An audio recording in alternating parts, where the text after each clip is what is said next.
തട്ടമിട്ടത് കൊണ്ടോ സലാം പറഞ്ഞതുകൊണ്ടോ ഒരു മുസ്ലിം ആകില്ല എന്നാണ് പറഞ്ഞത്. അതിന് ഉത്തരം ശൈലജ ടീച്ചർ തന്നെ ഒരിക്കൽ പറഞ്ഞിട്ടുണ്ട്. വലിയ ഗുരുതരമായ ആരോപണമാണ് ഇപ്പോൾ ഉന്നയിച്ചിരിക്കുന്നത്. രാഹുൽ ഞങ്ങളോടൊപ്പം ഞങ്ങൾ അവസാനമായിട്ട് ജമാഅത്ത് ഇസ്ലാമിയുടെ ഒരു സ്ഥാനാർത്ഥിയാണോ? നമസ്കാരം. ഇന്ന് പേരാമ്പ്രയിലാണ്. എങ്ങനെയുണ്ട്? നല്ല ചൂട്, നല്ല യാത്ര. അതെ, നല്ല പൊരിഞ്ഞ വെയിലാണ്. നല്ല പൊടികളുടെ ഇടയിലൂടെ ആളുകൾ ഓടി വരുന്നുണ്ട്, സംസാരിക്കുന്നുണ്ട്, വോട്ട് ചോദിക്കുന്നുണ്ട്. ഒരു ആരവം. ഇവിടെ ഇപ്പോൾ ഉത്സവങ്ങളുടെ സീസണാണ് പേരാമ്പ്രയിൽ. എന്താ പറയുക, ഒഴുക്ക്, ആളുകളുടെ ഓളം തെരഞ്ഞെടുപ്പുമായി ബന്ധപ്പെട്ടിട്ടുണ്ട്. ആദർശ്യമാണ്, പെട്ടെന്നാണ് സ്ഥാനാർത്ഥിയാവുന്നത്. അതിൻ്റെ ഒരു പ്രശ്നങ്ങളൊന്നുമില്ല. യാദൃശ്ചികത ചിലപ്പം വളരെ നല്ലതാണല്ലോ. എൻ്റെ ജീവിതത്തിൽ ഒരുപാട് കാര്യങ്ങൾ യാദൃശ്ചികമായിട്ട് സംഭവിച്ചതാണ്. തെരഞ്ഞെടുപ്പും അത്തരത്തിലുള്ള ഒരു യാദൃശ്ചികമായിട്ടുള്ള സ്ഥാനാർത്ഥിത്വം തന്നെയാണ്. എന്തായാലും ഈ മണ്ഡലത്തെ സംബന്ധിച്ച് നമ്മൾ പഠിച്ചപ്പോൾ ഇതൊരു CPM-ൻ്റെ കുത്തക എന്ന് പറയുന്നു. അവർ സ്വയം പറയുന്നതായിരിക്കാം. പക്ഷേ നമ്മൾ നേരിടുന്നത് അത്രയും വലിയൊരു ആളുടെ അടുത്താണ്. ഈ ചെറുപ്രായത്തിൽ തന്നെ നേരിടുമ്പോൾ ഉണ്ടാകുന്ന വെല്ലുവിളി എന്ന് എനിക്ക് പറയാൻ പറ്റില്ല. പക്ഷെ തീർച്ചയായിട്ടും LDF കൺവീനറായിട്ടുള്ള പാർട്ടിയിൽ, പ്രത്യേകിച്ച് തൊഴിലാളികളുടെ ഇടയിലൂടെ വന്നിട്ടുള്ള ഒരു നേതാവാണ് അപ്പുറത്തുള്ളത്. ഇവിടുത്തെ സിറ്റിംഗ് MLA ആണ്. തീർച്ചയായിട്ടും അദ്ദേഹത്തെ ബഹുമാനിക്കുന്നു. എന്നാൽ രാഷ്ട്രീയപരമായിട്ട് ഈ നാടിൻ്റെ വികസനങ്ങളൊക്കെ ചർച്ചയാക്കിക്കൊണ്ടുള്ള തെരഞ്ഞെടുപ്പിനെയാണ് ഞാൻ മുന്നോട്ട് കൊണ്ടുപോകാൻ ആഗ്രഹിക്കുന്നത്. മണ്ഡലത്തിൽ പോകുമ്പോൾ വികസനത്തെക്കുറിച്ച് പറയാൻ അവർ പറയുന്നത് അത് എതിർക്കാൻ എത്രമാത്രം ശ്രമം നടത്തിയിരുന്നു? 100%. ഇങ്ങോട്ട് വരുമ്പോൾ ഇപ്പം ഞങ്ങൾ പര്യടനം നടത്തിക്കൊണ്ടിരിക്കുക. ഓരോ പോയിന്റിലെത്തുമ്പോൾ ആളുകൾക്ക് ഒന്നിലധികം പ്രശ്നങ്ങൾ പറയാനുണ്ട്. അവിടെ വികസനത്തിൻ്റെ കാര്യത്തിൽ വലിയ മന്ദഗതി ഈ നാടിന് അനുഭവിച്ചിട്ട് 46 വർഷമായിട്ടും ഇത്രയൊന്നും പോരാ പേരാമ്പ്രയ്ക്ക്. അവരതിനേക്കാൾ എത്രയോ അർഹിക്കുന്നുണ്ട്. പലതും പേപ്പറിൽ ഒതുങ്ങിയതാണ്, ഫ്ലെക്സ് ബോർഡിൽ ഒതുങ്ങിയതാണ്. പലതും ഇപ്പം എന്തിനാണ് ഒരു കെട്ടിടം ഉണ്ടാക്കിയത് എന്ന് പോലും അറിയാതെ പ്രേതബാധ ഏറ്റിട്ടുള്ള കെട്ടിടങ്ങൾ പോലെ അനവധി കെട്ടിടങ്ങൾ ഈ പേരാമ്പ്രയുടെ അകത്തുണ്ട്. അപ്പോൾ ഓരോ പോയിന്റിലെത്തുമ്പോൾ നമുക്കത് ആളുകളിൽ നിന്ന് വായിക്കാൻ പറ്റുന്ന, അവർ കൈപ്പിടിച്ച് കൊണ്ടുപോയിട്ട് കാണിച്ചു തരുന്നുണ്ട്. ഇതൊക്കെ നോക്കൂ, ഇവിടെ ഇങ്ങനെയൊക്കെയാണുള്ളത്, ഇതൊക്കെ എന്താണ്, പേപ്പറിലില്ല. ഒരു കോളേജ് അനുവദിച്ചു എന്ന് പറഞ്ഞു, അങ്ങനെ ഒരു കോളേജ് വന്നിട്ടില്ല. കാട് മൂടി കിടക്കുന്ന കെട്ടിടങ്ങൾ. അപ്പോൾ ഫണ്ട് എവിടെ? ഫണ്ട് ഇങ്ങനെ വെറുതെ ചിലവഴിക്കുക, ആളുകളെ പറ്റിച്ചുകൊണ്ട് ചിലവഴിക്കുക, പേപ്പറുകളിലോ ഫ്ലെക്സുകളിലോ മാത്രം ഒതുങ്ങുക. അതിനപ്പുറത്തേക്ക് ഈ പേരാമ്പ്ര നിയോജക മണ്ഡലത്തിന് മറ്റുള്ള പ്രതിപക്ഷ MLA-മാർ അവരുടെ മണ്ഡലങ്ങളിൽ എന്താണോ ചെയ്തത് അതിൻ്റെ ഒന്നും അയലത്തേക്ക് എത്താൻ സാധിച്ചിട്ടില്ല എന്നുള്ളതാണ്. റീൽസും റിയൽ ലൈഫും അല്ല, റിയൽ ലൈഫാണ് യഥാർത്ഥത്തിൽ പോകുന്നത്. എന്നെ സംബന്ധിച്ചിടത്തോളം തെരഞ്ഞെടുപ്പിൻ്റെ ഈ ഒരു ആരവത്തിലേക്ക് ഇറങ്ങിയതിന് ശേഷം എന്താണ് അപ്പുറത്ത് നടക്കുന്നതെന്ന് എനിക്കറിയില്ല. രാവിലെ ഇറങ്ങും, ഞങ്ങൾ പ്രചാരണത്തിലേക്കാണ്. അതിനിടയിൽ വൈകിട്ട് ഉത്സവങ്ങളും സ്കൂളിലെ ആനുവൽ ഡേയും എല്ലാം കഴിഞ്ഞെത്തുമ്പോൾ 2:30-3 മണി. വീണ്ടും റിപ്പീറ്റ് ചെയ്ത് അടുത്ത ദിവസം തുടങ്ങും. അപ്പം പാരലലി, അതായത് സോഷ്യൽ മീഡിയ കാര്യങ്ങളിൽ അതിൻ്റെ കാര്യങ്ങളൊക്കെ ഇങ്ങനെ നടക്കുന്നുണ്ട്. റിയൽ ലൈഫ് തന്നെയാണ് റിയൽ ലൈഫായിട്ട് ഇപ്പോൾ ഓടിക്കൊണ്ടിരിക്കുന്നത്. എന്തായാലും ജമാഅത്ത് ഇസ്ലാമിയുടെ ഒരു സ്ഥാനാർത്ഥിയാണോ? അല്ലല്ലോ, ഒരിക്കലും അല്ലല്ലോ. ഞാൻ UDF-ൻ്റെ നോമിനായിട്ട് വന്ന ആളാണ്. എന്നെ ഇങ്ങോട്ട് പറഞ്ഞയച്ചത് എൻ്റെ പാർട്ടിയാണ്, UDF-ൻ്റെ നേതാക്കന്മാരാണ്. അങ്ങനെ ഒരു ആരോപണം വന്ന സമയത്ത് തന്നെ ഞാൻ അതിനെ തിരിച്ച് പറഞ്ഞിരുന്നു. അങ്ങനെ ഒരു വാദം ഉയർത്താൻ വേണ്ടിയിട്ട് എന്ത് ഘടകമാണുള്ളത് അത് തെളിയിക്കേണ്ടത് അത് ഉയർത്തിയ ആളുകൾക്ക് തന്നെയാണ്. 2012 മുതൽ ഇങ്ങനെ പൊളിറ്റിക്കലി ആൻഡ് സോഷ്യലി ഇൻവോൾവ് ചെയ്യുന്ന ഒരാളാണ് ഞാൻ. എൻ്റെ ലൈഫ് ട്രാൻസ്പാരൻ്റ് ആയിട്ട് നിങ്ങളുടെ മുമ്പിലുണ്ട്. അങ്ങനെ ഏതെങ്കിലും ഒരു സന്ദർഭം പറയാൻ ആർക്കെങ്കിലും സാധിക്കുമെങ്കിൽ അതവർ പറയട്ടെ. ഞാനത് അന്നേ വ്യക്തമാക്കിയ കാര്യമാണ്. ദേശീയ വനിതാ അധ്യക്ഷ സ്ഥാനം രാജിവെച്ചിരിക്കുകയാണ്. വലിയ ഗുരുതരമായ ആരോപണമാണ് ഇപ്പോൾ ഉന്നയിച്ചിരിക്കുന്നത്. അത് വാർത്തകൾ ശ്രദ്ധിച്ചോ? ഇല്ല, ഞാൻ പര്യടനത്തിലായിരുന്നു. ഞാൻ പറഞ്ഞല്ലോ, രാവിലെ 6:30 മണിക്ക് ഇറങ്ങിയ ഒരു യാത്രയാണ്. ഞങ്ങൾ പര്യടനം എന്ന് പറയുമ്പം ഓപ്പൺ വാഹനത്തിൽ പോവാണ്. എപ്പോഴും ആളുകളുണ്ട്, അവരോട് സംസാരിച്ചു. ഈവൻ ഫോൺ പോലും അറ്റൻഡ് ചെയ്യാൻ പറ്റാതെ ആളുകളുമായിട്ട് അവരുടെ ഇടയിലൂടെയാണ് യാത്ര. അപ്പോൾ ഈ വാർത്ത ഇപ്പം അടുത്ത് ഇവരൊരു ചാനലുകാർ വന്നപ്പോഴാണ് ഞാൻ അറിയുന്നത്. എനിക്ക് അതിൻ്റെ കാര്യങ്ങളെ കുറിച്ച് പറയാൻ അറിയില്ല. ഞാനത് ഡയറക്റ്റ് കേട്ടിട്ടോ അല്ലെ അതിൽ ഇൻവോൾവ് ആയിട്ടും ഇല്ല. തട്ടമിട്ടത് കൊണ്ടോ സലാം പറഞ്ഞതുകൊണ്ടോ ഒരു മുസ്ലിം ആകില്ല എന്നാണ് പറഞ്ഞത്. അതിനെപ്പറ്റി എനിക്കറിയില്ല. ആ വിഷയങ്ങളിലേക്ക് ഞാൻ ഇതുവരെ കേട്ടിട്ടില്ല. ഈവൻ ആ പത്രസമ്മേളനമാണോ വിളിച്ചത്? അതെ അതെ, ആ പത്രസമ്മേളനം കേൾക്കാൻ പോലും എനിക്ക് സമയം കിട്ടിയിട്ടില്ല. ഒറ്റ വാക്കിൽ ഒരേ ഉത്തരം. ഏറ്റവും ഇഷ്ടപ്പെട്ട മുഖ്യമന്ത്രി? ശ്രീ ഉമ്മൻചാണ്ടി. അതെ അതെ. പിണറായി വിജയനിലുള്ള പ്രത്യേകത? അദ്ദേഹത്തിൽ ഉള്ള പ്രത്യേകത എന്ന് ചോദിക്കുമ്പം നിലപാട് കടുപ്പിച്ചെടുക്കുന്ന ഒരു വ്യക്തിയാണ്. അത് സംസാരത്തിലാണെങ്കിലും അദ്ദേഹത്തിൻ്റെ ശരീരഭാഷയിലാണെങ്കിലും ഒക്കെ അത് ആ കടുപ്പം തോന്നും. ചില സമയത്ത് അത് ഗുണമാണ്, ചില സമയത്ത് പ്രത്യേകിച്ച് മുഖ്യമന്ത്രിയൊക്കെ ആയിരിക്കുന്ന ആൾക്ക് അത് എത്രമാത്രം ഇതാണെന്നുള്ളത് അന്വേഷിക്കണം. കുഞ്ഞാലിക്കുട്ടി സാഹിബ്, മുനീർ സാഹിബ് രണ്ടുപേരും എനിക്ക് തുല്യരാണ്. വ്യത്യസ്തരായിട്ടുള്ള രീതികൾ ഉൾക്കൊള്ളുന്ന ആളുകളാണെങ്കിലും രണ്ടുപേരും എനിക്ക് വളരെ പ്രാധാന്യമർഹിക്കുന്ന നേതാക്കന്മാരാണ്. തങ്ങൾ കുടുംബത്തിൽ നിന്നും കിട്ടിയ പ്രചോദനം ഒരുപാടുണ്ട്.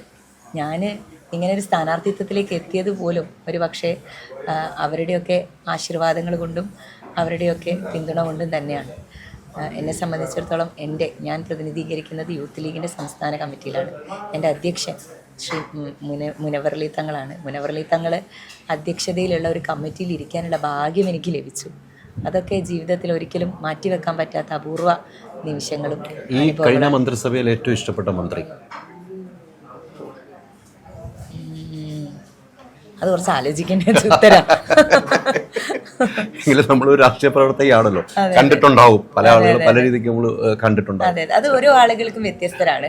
ഇപ്പോൾ ഇഷ്ടപ്പെട്ട മന്ത്രി എന്നൊക്കെ ചോദിക്കുമ്പം പലരും പല രൂപത്തിലുള്ള ഇടപെടൽ നടത്തുന്ന ആളുകളാണ്. അവർക്ക് ഓരോ ചില ഇൻവോൾവ്മെന്റ് വ്യത്യസ്തമായിരിക്കും. അങ്ങനെ ഒരു ഇഷ്ടപ്പെട്ട മന്ത്രി എന്നൊക്കെ പറയാൻ എനിക്ക് അത്ര ഒരു ഡീപ്പായിട്ടുള്ള ഒരു താല്പര്യം പറയാനില്ല. ഇഷ്ടപ്പെടാത്തതോ? അങ്ങനെ ഞാൻ പറയുന്നില്ല. രണ്ടുപേരെ തട്ടിലാണോ? അതെ, നമ്മൾ അവരെ കാണുന്നത് അവരുടെ പ്രവർത്തനം വെച്ച് നോക്കിയിട്ടാണ്. ഇപ്പോൾ കഴിഞ്ഞ കാലങ്ങളിൽ എന്തായാലും മന്ത്രിസഭയുടെ അവസ്ഥ നിങ്ങൾക്കൊക്കെ അറിയുന്നതാണ്.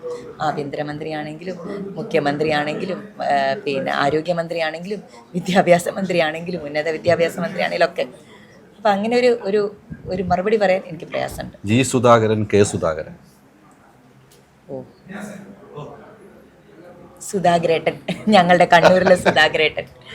അതെ, വളരെ അദ്ദേഹം കണ്ണൂർ എന്ന് പറയുമ്പോൾ കണ്ണൂരിലെ ഞങ്ങളെ സുധാകരേട്ടൻ അദ്ദേഹത്തിൽ ഒരുപാട് പാഠങ്ങൾ ഉൾക്കൊള്ളാനുണ്ട്, പഠിക്കാനുണ്ട്. ജീവിത രീതി, അദ്ദേഹത്തിൻ്റെ ഒരു രീതി ഉണ്ടല്ലോ, അതിൽ നിന്ന് ഒരുപാട് പാഠങ്ങൾ ഉൾക്കൊള്ളാനുണ്ട്. ഇവിടുത്തെ സ്ഥാനം TP രാമകൃഷ്ണനിൽ നിന്നുള്ള പോസിറ്റീവും നെഗറ്റീവും? ഞാൻ അദ്ദേഹത്തിനെ ഇന്നലെ ഒരു ഉത്സവപ്പറമ്പിൽ വെച്ചാണ് കാണുന്നത്. നേരത്തെ അദ്ദേഹത്തിന് ഇവിടെ സ്ഥാനാർത്ഥിയായി പ്രഖ്യാപിച്ച സമയത്ത് വിളിച്ചിരുന്നു, അപ്പോൾ ഫോണിൽ അവൈലബിൾ ആയിട്ടില്ല. തൊഴിലാളി മേഖലയിൽ നിന്ന് വന്നിട്ടുള്ള, അവർക്കിടയിൽ നിന്ന് വന്നിട്ടുള്ള വ്യക്തി എന്നുള്ള രൂപത്തിൽ അദ്ദേഹത്തിൻ്റെ ഒരുപാട് ഘടകങ്ങൾ ഉണ്ടാവും ജീവിതത്തിലേക്ക്. അതൊക്കെ നോക്കുന്നുണ്ട്, ഉൾക്കൊള്ളുന്നുണ്ട്. പ്രത്യേകിച്ച് LDF കൺവീനറാണ്. ആ കാര്യങ്ങളെയൊക്കെ വളരെ ബഹുമാനപൂർവ്വം നോക്കിക്കാണുന്നു. വീണ ജോർജും ശൈലജ ടീച്ചറും? ഓഹോ, അതൊരിക്കലും കമ്പാരിസൺ. അതിന് ഉത്തരം ശൈലജ ടീച്ചർ തന്നെ ഒരിക്കൽ പറഞ്ഞിട്ടുണ്ട്, എന്നെ നിങ്ങൾ കമ്പയർ ചെയ്യാൻ വേണ്ടിയിട്ട് വിളിക്കേണ്ട എന്നുള്ളത്. കേരളത്തിൽ അവർ നടത്തിയ കാര്യങ്ങളൊക്കെ നമുക്ക് ഓഡിറ്റിങ്ങിന് വിധേയനാക്കേണ്ടത്. യഥാർത്ഥത്തിൽ പൊളിറ്റിക്കൽ പാർട്ടീസിൽ സ്ഥാനാർത്ഥിയാണോ മന്ത്രിയാണോ അല്ലെങ്കിൽ ഏതെങ്കിലും ഒരു പൊസിഷൻ ഒക്യുപ്പൈ ചെയ്യുന്നുണ്ടെങ്കിൽ അവരൊക്കെ പബ്ലിക് ഓഡിറ്റിങ്ങിന് വിധേയരാകുന്ന ആളുകളാണ്. ഈവൻ ഞാൻ ഉൾപ്പെടെ, ഞാൻ പൊളിറ്റിക്കൽ സംഘടനയിൽ വർക്ക് ചെയ്യുന്നതുകൊണ്ട് പബ്ലിക് ഓഡിറ്റിങ്ങിന് വിധേയരാകുന്നതാണ്. ശൈലജ ടീച്ചറുടെ ഒരു വർക്കിംഗ് രീതിയല്ല ഒരു പക്ഷേ വീണ ജോർജ് എന്നുള്ള നമ്മുടെ ആരോഗ്യമന്ത്രിക്കുള്ളത്. രണ്ട് രീതികളാണ്. അവരുടെ വ്യത്യസ്തമായിട്ടുള്ള, അതിൽ ശരികേടുകളുണ്ടാകാം, അതിൽ നല്ല കാര്യങ്ങളുണ്ടാകാം. അപ്പം അതിനെ അങ്ങനെ കമ്പയർ ചെയ്യാൻ താല്പര്യപ്പെടുന്നില്ല. ഏറ്റവും കൂടുതൽ ദുഃഖങ്ങൾ എല്ലാവർക്കും എനിക്കുണ്ടാവും. ദുഃഖം വരുമ്പോൾ എന്താ ചെയ്യുക? നല്ല ചോദ്യമാണ്. അതിന് മറുപടി, ദുഃഖം വരുമ്പോൾ ഞാൻ ഒരുപാട് ചിരിക്കുന്ന ഒരാളാണ്. ഞാൻ ഏറ്റവും കൂടുതൽ ചിരിച്ച് കാണുന്ന സമയത്ത് എൻ്റെ ഉള്ളിൽ എന്തെങ്കിലും കാര്യങ്ങൾ ഇങ്ങനെ പ്രയാസപ്പെടുത്തുന്നുണ്ട്. തെറ്റിദ്ധരിക്കല്ലോ കേട്ടോ. ഇപ്പൊ കൈവീഴ്ച പോകുമ്പോൾ ചിരിച്ചാൽ പോകും, ദുഃഖം അതല്ല, ആ ചിരിയല്ല. അത് ചിരികളോ അല്ല. ഞാൻ എൻ്റെ പിയർ ഗ്രൂപ്പിൻ്റെ ഇടയിൽ വളരെയധികം കംഫർട്ടബിൾ ആയിട്ടുള്ള ഒരാളാണ്. പിന്നെ അതായത് നമ്മൾക്ക് മാത്രമുള്ള ഒരു സ്പേസുകളുണ്ടല്ലോ, ആ സ്പേസുകളിലേക്ക് തിരിയും. അപ്പം എനിക്കൊരുപാട് മാനസികമായിട്ട് സമാധാനം. സന്തോഷം വരുമ്പം ഞാൻ സെലിബ്രേറ്റ് ചെയ്യും.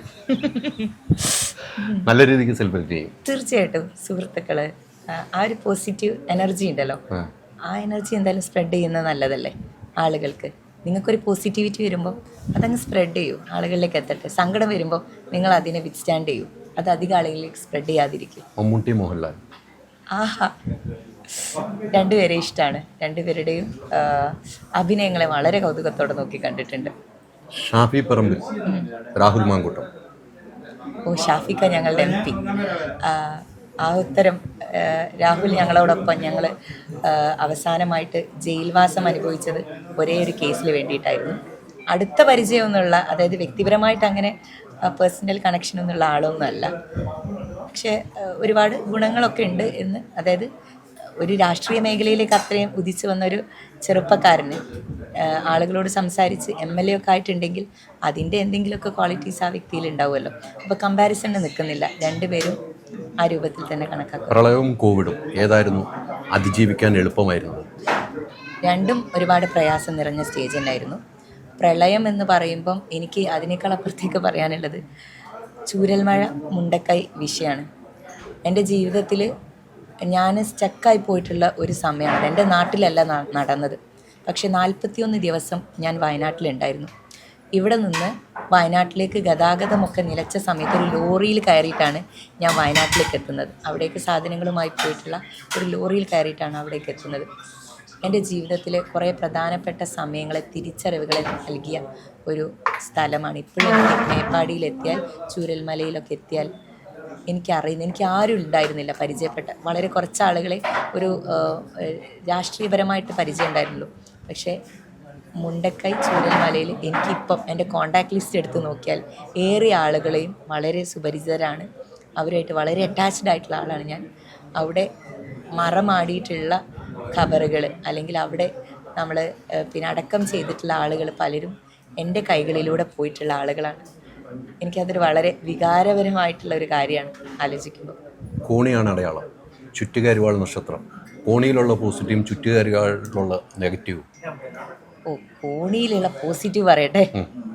നമുക്ക് മുകളിലേക്ക് കയറാം. അത് വളരെ സിമ്പിളായിട്ടുള്ള ഒരു ചിഹ്നമാണ്. ചുറ്റിക അരിവാൾ നക്ഷത്രം എന്ന് പറയുമ്പോൾ അതിപ്പോൾ കേരളത്തിൽ വളരെ ഫേമസ് ആയിരിക്കുന്നത് LDF അവരുടെ വെട്ടിനും കുത്തിനും മുറുക്കലിനും വേണ്ടിയിട്ടൊക്കെയാണ്. മാത്രമല്ല, ഇപ്പോൾ ലാസ്റ്റ് നിങ്ങൾക്കറിയാം LDFൻ്റെ ഒരു യാത്ര, കേരള വികസന യാത്ര എന്ന് പറഞ്ഞ് ചെടിച്ചട്ടി എടുത്ത് അടിച്ചതും ഹെൽമെറ്റ് അടിച്ചതും ഒരു അക്രമവാസന തോന്നിക്കുന്ന ഒരു സംവിധാനമായിട്ട് അത്തരത്തിലുള്ള കാര്യങ്ങൾ മാറി. പോസിറ്റിവിറ്റി സ്പ്രെഡ് ചെയ്യട്ടെ. MM മണി എന്ന രാഷ്ട്രീയ നേതാവിനെ കുറിച്ച്? അദ്ദേഹത്തിനെ കുറിച്ച് പറയുമ്പോൾ ഞാൻ ചാനൽ ചർച്ചകളാണ് ഓർമ്മ വരുന്നത്. നേരിട്ട് പരിചയമൊന്നുമില്ല, പക്ഷെ അദ്ദേഹം നടത്തിയ പ്രസ്താവനകളോട്, സ്ത്രീവിരുദ്ധമായിട്ടുള്ള നിലപാടുകളോടൊക്കെ പല സമയത്തായിട്ട് ഞാൻ പ്രതികരിച്ചിട്ടുണ്ട്.